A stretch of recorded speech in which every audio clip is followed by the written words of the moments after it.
Olá a todos, bem-vindos à segunda temporada do videocast Happiness.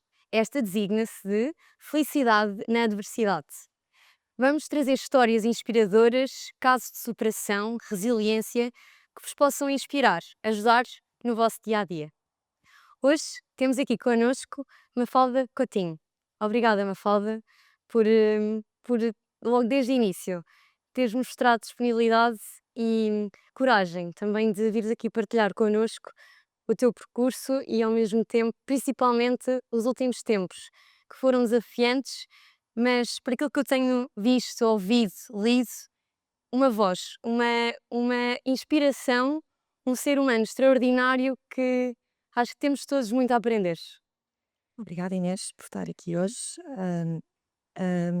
Queria, para acelerar as coisas, dizer, portanto, eu vivi 38 anos da minha vida, uma vida normal, igual a qualquer outra pessoa. Estudei, trabalhei, casei, estou casada há quase 14 anos, tenho dois filhos pequenos, bem, já não tão pequenos assim, dois rapazes de 11 e 9 anos. Tive um primeiro contacto com uma doença grave, com 30 anos. Foi na gravidez do meu segundo filho. Tive uma, vejo aqui muitas mulheres, não sei se conhecem, uma pré-eclâmpsia.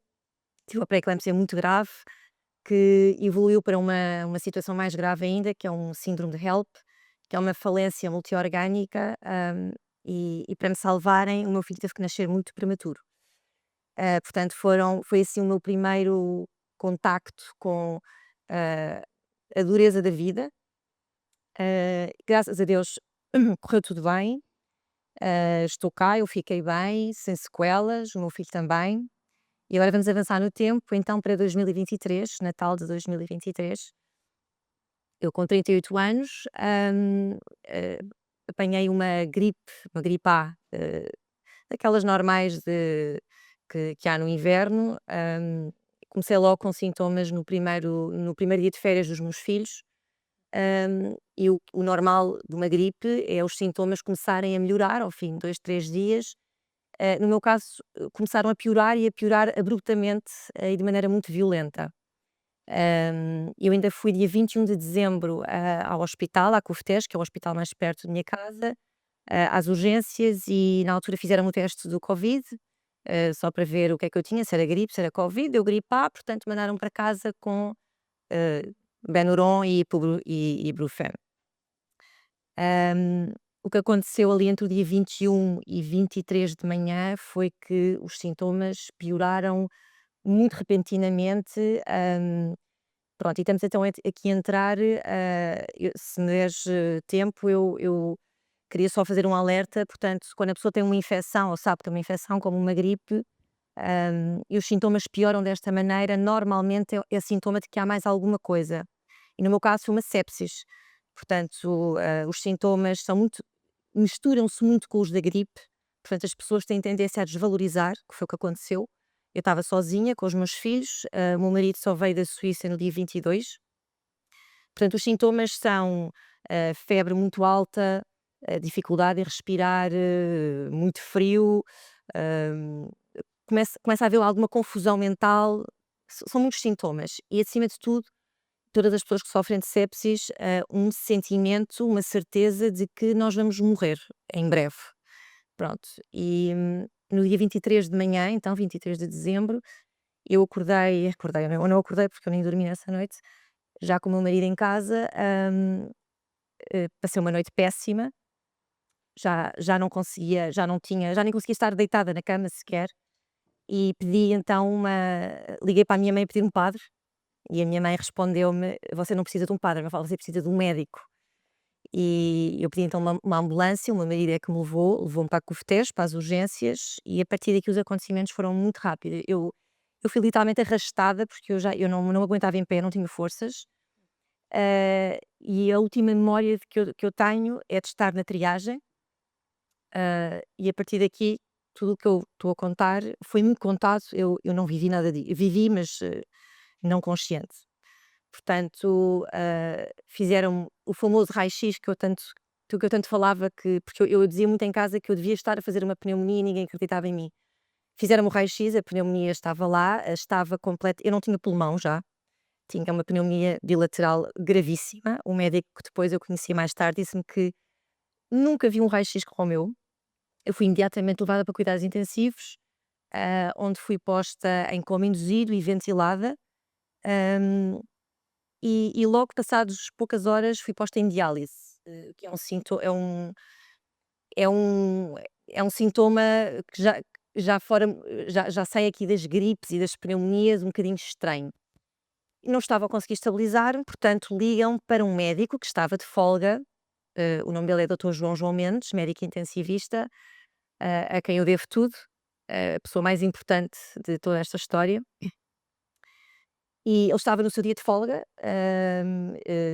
e pronto, portanto ligaram-lhe dos cuidados intensivos, uma prima minha que é médica também ligou a dizer, percebe o que é que se está a passar com a Mafalda está com um quadro muito instável, não estamos a conseguir estabilizá-la, ela está a piorar, porque o normal nestes casos era eu estar a estabilizar, eu estava a piorar, e ele então largou tudo, largou a sua família e veio ter comigo. Quando chegou, olhou para mim e em 5 minutos fez-me o diagnóstico. O diagnóstico era síndrome do choque tóxico, que é uma forma particular de choque. Portanto, é uma sepsis que avança para um estado final, o mais grave de todos, que é um choque séptico, em que há uma falência de todos os órgãos deixam de funcionar, as plaquetas caem a pique, a pessoa não tem plaquetas e não tem tensão arterial. Portanto, o quadro as probabilidades que me deram nesse dia foram ele deu para dar alguma esperança 10%, mas como ele disse, eu dei 10 a pensar em 1. As hipóteses eram nulas e a equipa dividiu-se muito, a equipa de cuidados intensivos. O que se faz num caso destes é, para não deixar a pessoa morrer, é ligar a pessoa a um ECMO. Não sei se sabe o que é um ECMO. Um ECMO é uma máquina relativamente recente, altamente tecnológica. Muitos poucos médicos têm sabedoria para ligar um doente a um ECMO. O ECMO faz o trabalho dos nossos pulmões e do nosso coração extracorporalmente. Portanto, faz as trocas gasosas do sangue na máquina. Tira o sangue do paciente e devolve o sangue já oxigenado de volta ao paciente. Portanto, ou eu era ligada a um ECMO ou eu morria. Chamaram o meu marido, isto já à meia-noite, e o doutor João portanto, pôs as hipóteses logo, disse: olha, eh, isto é o caso mais grave que se pode ter aqui em cuidados intensivos, eu vou ligá-la a um ECMO, mas quero que saiba que é pouco provável que ela sobreviva. Portanto, eu na noite 23 sou posta já estava em coma, ventilada e em diálise, sou posta também em ECMO. Ligar uma pessoa ao ECMO não é uma coisa fácil, é uma operação bastante complicada e bastante invasiva. Portanto, eu fui ligada ao ECMO e passei a noite 23 a ser ressuscitada por toda a equipa. Parece que não houve turnos, não houve. Eles disseram mais tarde: olha, foi a noite mais, eh, mais complicada aqui da unidade que nós já tivemos. Portanto, Uau. Isto em o dezembro de grande 2023. no Natal, No Natal. já estamos a 24 de dezembro. E há uma família ah, que estava completamente, que na manhã de 23 ainda achava que eu tinha uma gripe. Portanto, imagino o que é que foi o desenrolar dos acontecimentos, foi tudo muito, muito rápido. A minha mãe, no meio disto tudo, no dia 23, foi parar a São José com uma isquemia cerebral, tal foi o choque que teve da notícia. Da reação. E pronto, e no dia 24 de dezembro, então, eu estou ligada a todo o suporte de vida que existe, portanto, além de todas estas máquinas, a receber doses de noradrenalina, é uma droga vasopressora para concentrar a circulação sanguínea apenas nos órgãos vitais do corpo, para salvá-los. E eu recebi estas doses posso dizer, muitas vezes os máximos. É quase um milagre eu ter sobrevivido às doses que me deram. Hum, Qual é que é o efeito secundário que o ECMO e que a noradrenalina tem? É como se uma porta se fechasse para as extremidades do corpo. Portanto, os pés e as mãos começam a apodrecer. Os tecidos começam a morrer porque não chega lá o sangue. E aconteceu logo, dia 24, comecei logo a dar sinais dos tecidos a começarem a necrosar. Hum, a necrose a pele fica como se fosse mumificada, começa a ficar preta, morre e tem o perigo de alastrar e quando alastra há uma nova infecção e a pessoa pode morrer. E o que é que a Mafalda sentia? Eu não senti nada, Sentia eu nada, estava em mesmo. coma, eu não senti nada, não estava cá. Portanto, eu passei assim durante 9 dias, 9 dias em coma, ligada a todas estas máquinas e a equipa começou-se a dividir, porque o doutor João chegava lá muitas vezes e 2 vezes disseram-lhe: "A Mafalda morreu". Pronto, porque o meu aspecto físico era muito mau. Eu dia 25 de dezembro recebi extrema-unção, chamaram um padre, hã, eu estava irreconhecível, foi o que me disseram, a minha irmã viu-me dia 24, não há, verem-me agora e verem-me ali, eu digo sempre, eu adorava que me tivessem tirado uma fotografia, eles dizem: "Não, Mafalda, não, Pois. não se queria ver, você estava disforme".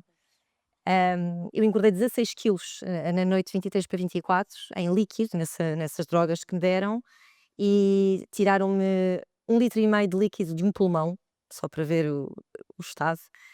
Ah, Foi muito complicado e, portanto, eu assim fiquei uma semana e como a equipa começou a ficar muito descrente pelo meu aspecto físico, de que aquilo iria ter um final feliz, o doutor João, mais uma vez muito corajoso, chegou lá porque lhe disseram que eu tinha morrido, e disse: "Não, não, ela está viva e eu vou descanulá-la do ECMO hoje". E começar a despertá-la, começar a aliviar as drogas, sedativas, para eu começar a despertar, para poder começar a comunicar, mesmo estando ventilada, com as pessoas. Portanto, eu dia 28, 29 de dezembro sou descanulada do ECMO e, a minha primeira memória, então, é de dia 31 de dezembro, em que vi vagamente a minha família, durante de 20 minutos, nem isso, mas a pessoa quando acorda em cuidados intensivos está impregnada em drogas, portanto o acordar é muito mau.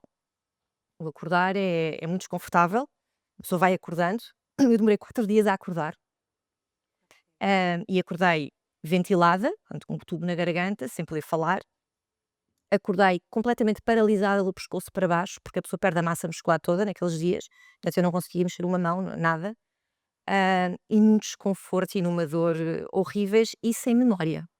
Portanto, eu acordei e cheia de delírios, ao mesmo tempo a pessoa tem o acordar em cuidados intensivos tem delírios associados e os delírios posso dizer que é hardcore, a pessoa ouve e vê coisas horríveis. E mas tem alguma noção de que está num A pessoa não estado. tem noção, aquilo para mim foi real. Pois. Portanto, eu ouvia coisas como eu estava ali há 3 anos, naquele sítio, sem poder mexer, porque, para começar, vi a minha morte, vi um desastre de carro em que vi a minha morte, portanto achei que estava a ser velada, que tinha morrido e estava no meu velório e que me iam enterrar.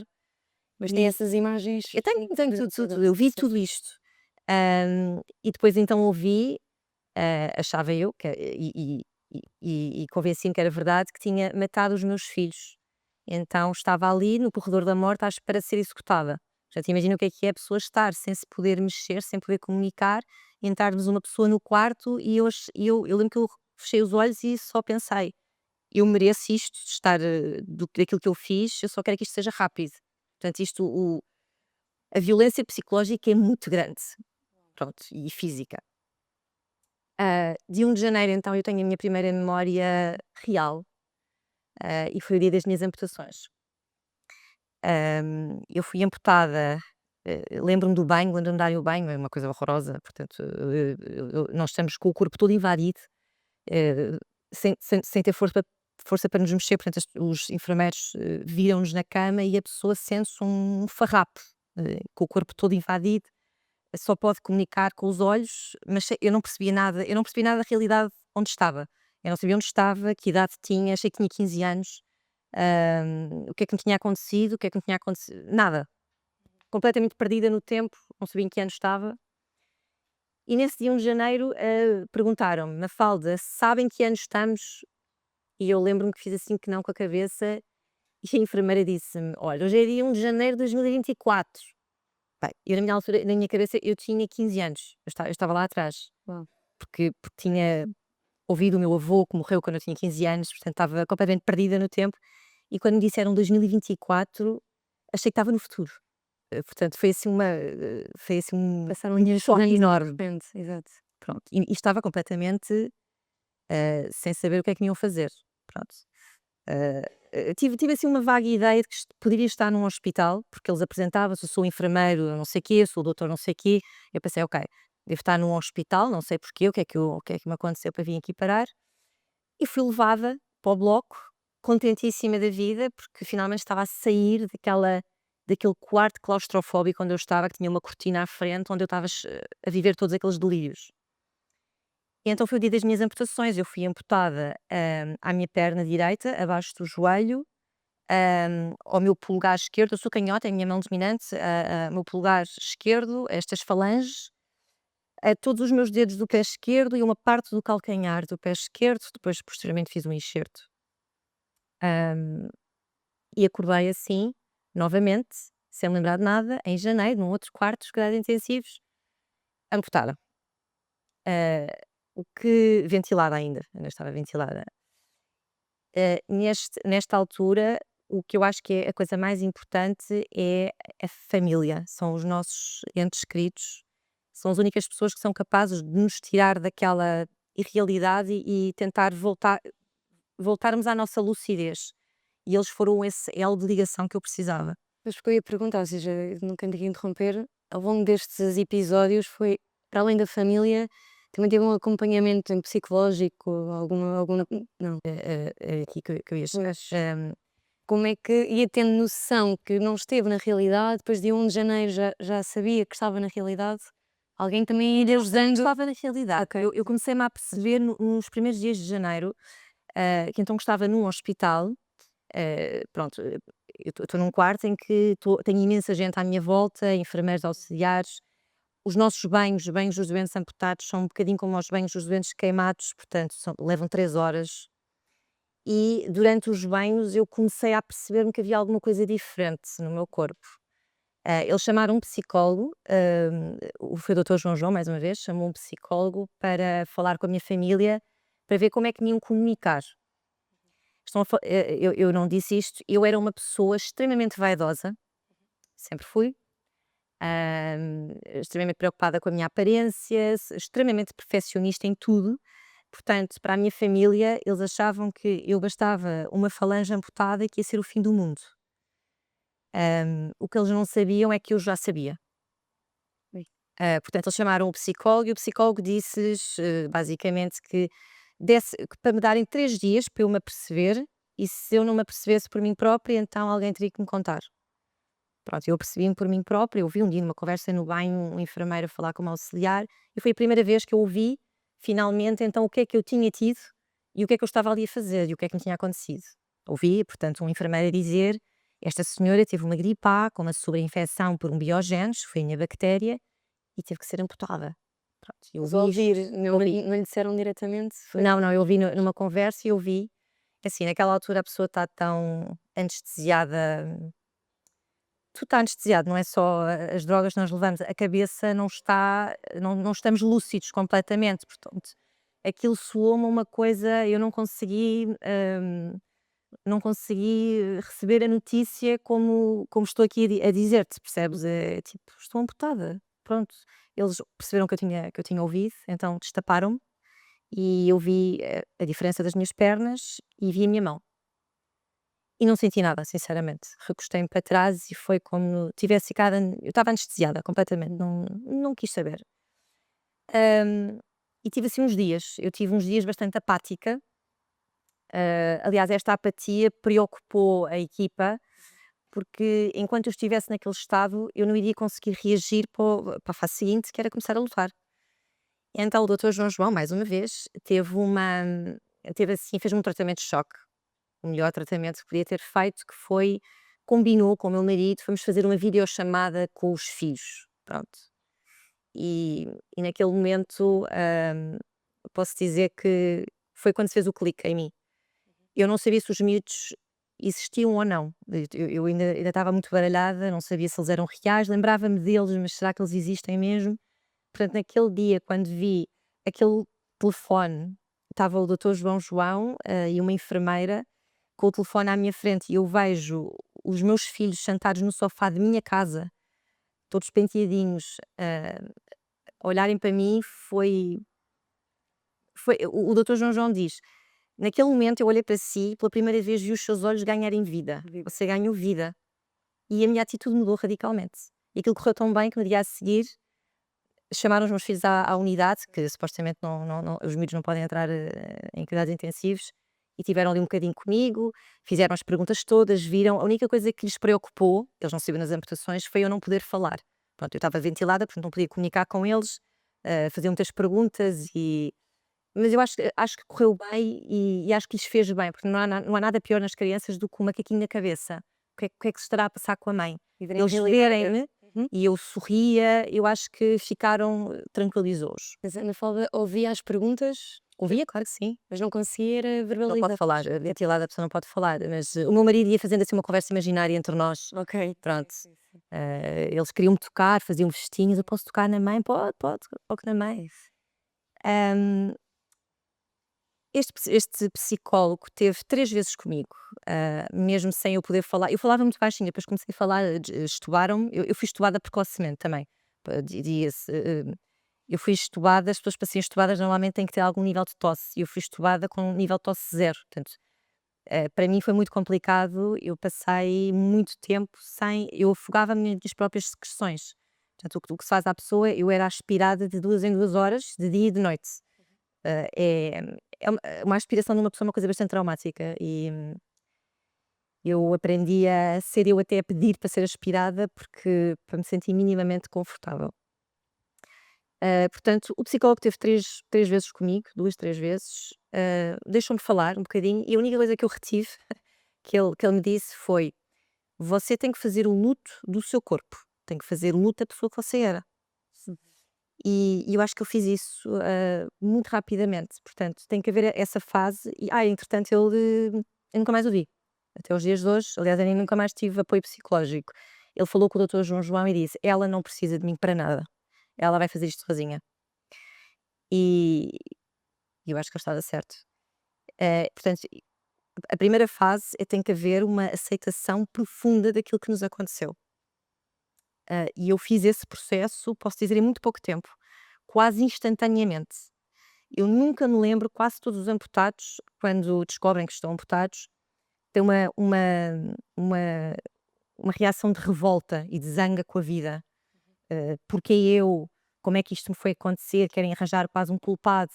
Eu não passei por nada disso. Eu estive sempre calma, serena, muito racional, hã, porque as pessoas começaram-me a contar então o que é que tinha acontecido, não é, enquanto eu estive ausente, e a pessoa põe tudo em perspectiva. Eu pensei: "Bolas, quer dizer, eh, eu não tinha hipóteses nenhumas de sobreviver, eu era para ficar um vegetal", porque depois eu tive uns problemas cerebrais, eu tive várias pequenas lesões cerebrais num ataque que diziam que eu estava um vegetal. Eu estou bem de cabeça, ou eu estou a começar a ficar bem de cabeça, estou a ficar lúcida, eu tenho que reagir e tenho que mostrar à minha família que precisavam, de me ver bem, precisavam de ver que eu estava com vontade de lutar.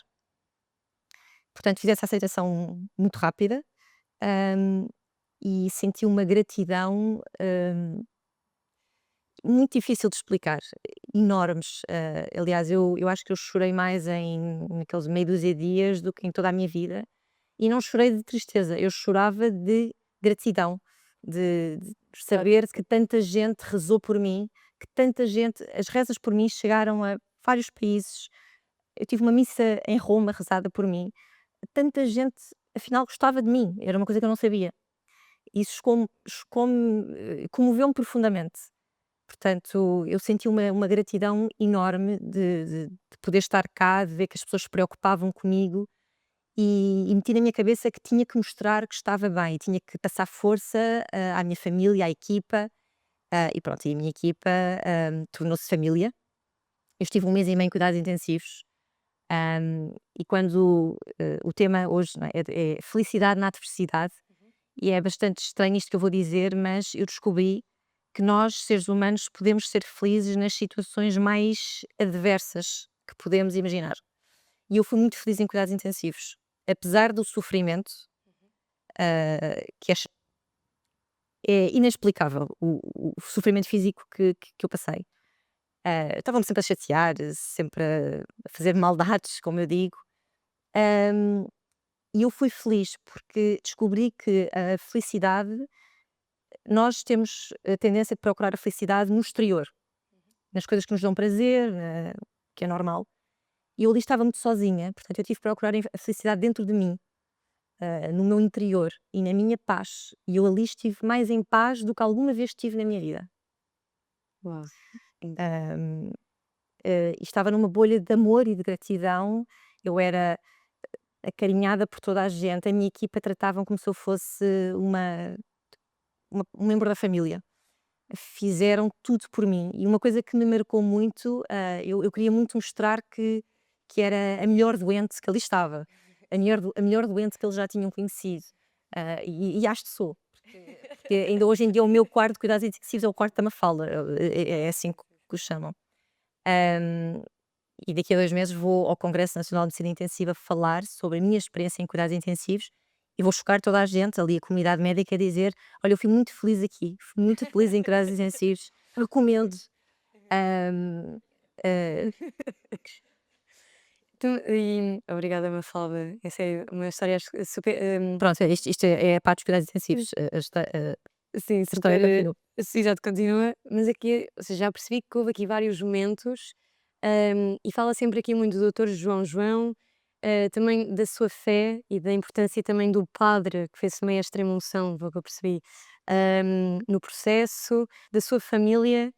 Eu queria aqui, ou seja, aquilo que eu tenho visto e aqui é super notório, que a Mafalda está a ser uma inspiração para muitos, mas qual é que é a pessoa ou as pessoas que mais a inspiram e que a têm inspirado também neste processo? A pessoa que mais me inspira, sem dúvida, não é uma pessoa, é Jesus Cristo. Porque nada disto que eu passei sozinha. Eu digo, eu estive muitas horas sozinha, mas eu estive sempre acompanhada. E estive na presença de Jesus Cristo, portanto, sei que esta oportunidade que me foi dada, não foi por acaso. Ah, e sei que quando o voltar a ver vou-lhe dizer: "Valeu a pena, isto valeu a pena". Vai, estás a ver? Hum, no plano terreno, a pessoa que mais admiração que eu tenho é o doutor João João, sem dúvida, porque foi ele eu aqui não falei suficientemente dele, foi ele, foi a pessoa que permitiu tudo isto, porque ali em cuidados intensivos há outros médicos, há especialistas em ECMO também, e nenhum deles teria feito aquilo que ele fez. Eles próprios me disseram: "Eu não teria tido a coragem de fazer, porque não vi hipótese, você ia morrer".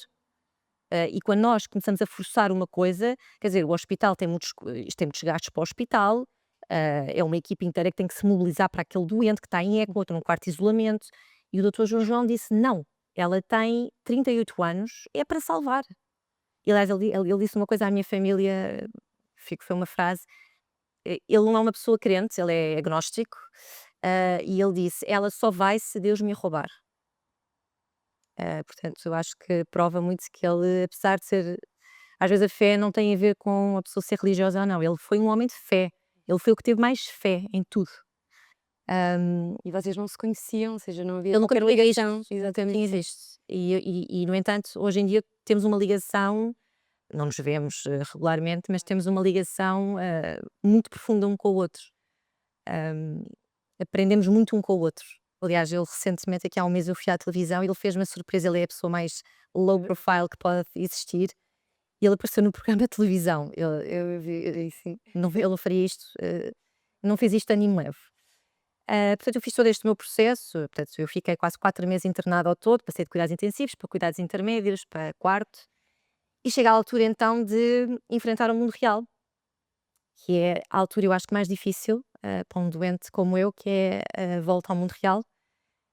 É sair daquela bolha que nós somos mais um doente, não é? Que está tudo preparado para nós e temos que ir para casa, temos que ir para uma casa, que era a nossa casa que nós conhecíamos, mas nós de repente somos uma pessoa completamente diferente.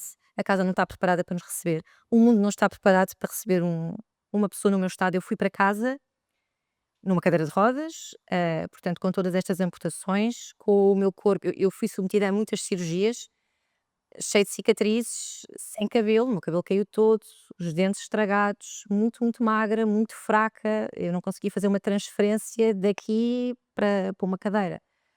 Hum, e a ideia era passar da Coftejo para o Hospital de Medicina e Reabilitação de Alcoitão, que não aconteceu, e eu fui para casa. Hum, tenho aqui que dizer que acho incrível mandarem uma pessoa da minha idade, no meu estado, para casa. E eu tive que fazer a minha reabilitação praticamente sozinha. Hum. Todos os dias, sozinha. Fazia ginástica em cima da cama. Hum, Nunca deixei de fazer nada. Saí sempre à rua, mostrei-me. As pessoas tinham muita. Hum, Havia pessoas que tinham muito receio de falar comigo, ou, evitavam mais vezes, porque, quer dizer, ali no meu bairro, no colégio dos meus filhos, as pessoas viam todos os dias a andar como uma pessoa normal e de repente vem aquela velhinha que ali está, completamente diferente fisicamente.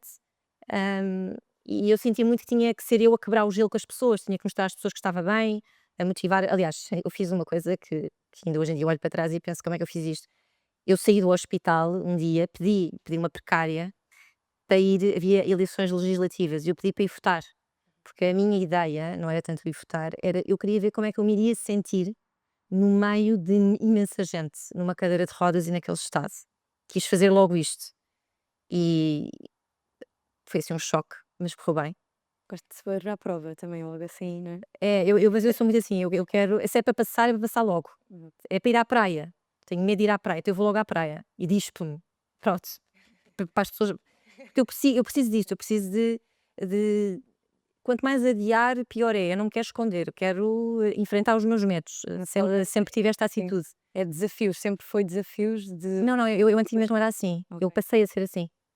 Hum, e passou-se um ano, eu passei um ano numa cadeira de rodas. Eu esqueci-me de dizer que eu reaprendi tudo novamente. Eu reaprendi a falar, a comer. Eu tive um mês sem comer nem beber. Aprendi a sentar-me, a segurar a minha própria cabeça, como se fosse um bebé. Portanto, eu tive que reaprender tudo novamente, papel em branco. Portanto, como eu digo, foi uma oportunidade. Eu voltei a nascer e isto é uma nova oportunidade que a vida me deu. Um ano numa cadeira de rodas, e finalmente pude então a ansiada prótese que eu queria. Foi no ano passado, 2025. Foi em 4 de fevereiro de 2025, portanto, fez agora um ano. Pus a prótese, e a minha vontade de andar era tanta que normalmente demora cerca de um mês, 2 meses, até um doente conseguir andar sem muletas, sem nada. Eu, à segunda vez que pus a prótese, andava pelo Hospital de Alcoitão, já sem muletas, sem nada. Aliás, eu rejeitava completamente as muletas. Esqueci-me delas em todo lado. Hum, Reaprendi a andar de uma nova maneira. Tenho uma palmilha de enchimento, é uma outra prótese para me ajudar aqui no andar. Hum, e passado agora há cerca de 6 meses, ah, quis ir um bocadinho mais além daquilo que se esperava de mim. Ah, o que se espera de mim é que eu leve uma vida calma. Se eu quiser fazer exercício, vá fazer um exercício para a sua condição, natação, pilates. E eu disse: "Não, não, não, eu quero fazer", quis escolher um desporto que me desafiasse à séria. Eu escolhi o pádel. Não sei o porquê o pádel, foi o pádel. Era ténis ou pádel. E nunca não jogava. Nunca tinha jogado pádel, nunca tinha experimentado. E fui sozinha então para um clube, hoje em dia é o meu clube.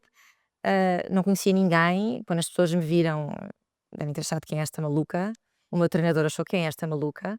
Ela não vai conseguir, ela é muito corajosa, ela não vai conseguir". E eu acho que ele mudou de ideias logo na primeira aula. Aliás, ele disse-me isso no final da primeira aula, mudou de ideias. Até hoje, o pádel tem trazido coisas muito boas. Aliás, esta prótese que eu tenho foi porque me me fizeram um vídeo a jogar, que chegou a muita gente e fomos chamados para ir à televisão, e a maior marca de próteses do mundo quis-me então dar esta prótese, que é uma prótese para desporto, para eu poder jogar. Eu estava a jogar com uma prótese péssima, com um pé de 70 anos, que era o que me diziam. E comecei a jogar a saber que ia ser operada à minha mão dominante, portanto sabia que aquilo iria ter que se suspender em breve. Portanto, fui operada à minha mão, tive que fazer ali uma paragem e voltei a jogar logo passado um mês, mudei a lateralidade para a direita. Depois insisti muito na esquerda, a mão continuava a abrir e eu tive que desistir completamente da minha mão esquerda e dizer: Ok, vamos recomeçar tudo de novo, vou começar a jogar com a direita. Portanto, eu hoje em dia jogo com a direita, ainda me estou a ajeitar, mas jogo bem com a direita. E, hum, e pronto, e olha, recentemente vamos criar agora um projeto de pádel adaptado. Eu não jogo pádel adaptado, eu jogo pádel normal, mas a ideia é agarrar no meu exemplo, eu não sou exemplo, não gosto de dizer que sou um exemplo, mas agarrar A história. nesta história e vamos chamar mais pessoas com deficiência a jogarem pádel, essa é a ideia. E E eu soube falar de outros desportos, mas realmente, pelo menos eu, fui a primeira pessoa que soube que joga em pádel. Portugal acho que não há mais ninguém, não. Eu acho que é. Há um circuito internacional de amputados a jogar que já me convidaram e eu vou trazê-los para cá para o ano e vou jogar com eles. Ah, Acho que vai ser uma coisa interessante. E eu acho que é isso, é as pessoas com deficiência, e não têm que ser amputados, podem ter uma cadeira de rodas, um síndrome de Down, o que for, escondem-se às vezes um bocadinho e têm medo de fazer um desporto, então um desporto como o pádel. Mas a ideia é tentar verem que é possível e podemos adaptar à nossa condição, mas que é possível. E, e pronto, e a história há de continuar. É até aqui é o que eu tenho para contar. Foi super inspiradora, incrível e podíamos estar aqui mais tempo. Sim, há muito para dizer. Mas para aqui resumo, para terminar, tenho pelo menos aquilo que eu ouvi, parece que sinto que a Mafalda é mais feliz nesta fase, até de uma forma parece que contraditória aos olhos do exterior. Se puder contar então o que é para si felicidade e, e no fundo o antes e o depois, e recomendar a quem nos está a ouvir 3, 4 conceitos para o seu dia a dia. Eu sou péssima para dar conselhos, mas, portanto, como eu disse, eu descobri que a felicidade está dentro de nós, está num estado de eu acho que aquilo que nós não podemos controlar e não tem que ser uma coisa tão, dramática como aquilo que eu passei, uma perda de um familiar, uma separação, uma doença. Temos que saber aceitar, e libertarmos daquilo que está lá atrás, fica na nossa memória, mas e focarmos só naquilo que nós podemos sim controlar e que podemos fazer alguma coisa. Focarmos nas pequenas coisas, ah, eu acho que praticarmos todos os dias esse exercício da gratidão, estarmos presentes, não vivermos tanto no futuro. Eu ali nos cuidados intensivos descobri uma coisa, não há passado nem há futuro, há presente só. Eu vivia minuto a minuto. Não dava para fazer planos, eu nem podia pensar nisso, senão eu endoidecia. O que era a minha vida dali para a frente. Não, eu focava-me ali no agora e descobri que a pessoa é muito mais feliz. Eu, cada pequena coisa que eu conseguia atingir, sentar-me sem segurar nas minhas costas, sem estar recostada para trás, as pequenas vitórias tinham um sabor. Por isso é que eu digo que ali a felicidade é diferente. As pequenas vitórias, as pequenas conquistas têm um sabor completamente diferente. E sabermos ter fé, sempre acreditarmos e encontrarmos a nossa motivação e o nosso propósito na vida. É isso que para mim é a felicidade. É assim que eu vivo. Obrigada, Mafalda. Então, aqui de uma forma resumida, aceitar, gratidão, Não. E interior, ambição e fé. sim. Ambição no sentido não de ganância, Uhum. ambição de querer sairmos da nossa zona de conforto, querermos mais, eu chamo de loucura boa. Acreditarmos nestas nossas loucuras boas que vamos conseguir. Portanto, dar este exemplo, 1% de probabilidade Exatamente. está aqui hoje connosco. Obrigada, Mafalda. Um gosto, uma inspiração Obrigada, eu. e, portanto, fiquem atentos ao próximo episódio do videocast Happiness, Felicidade na Adversidade. Até já.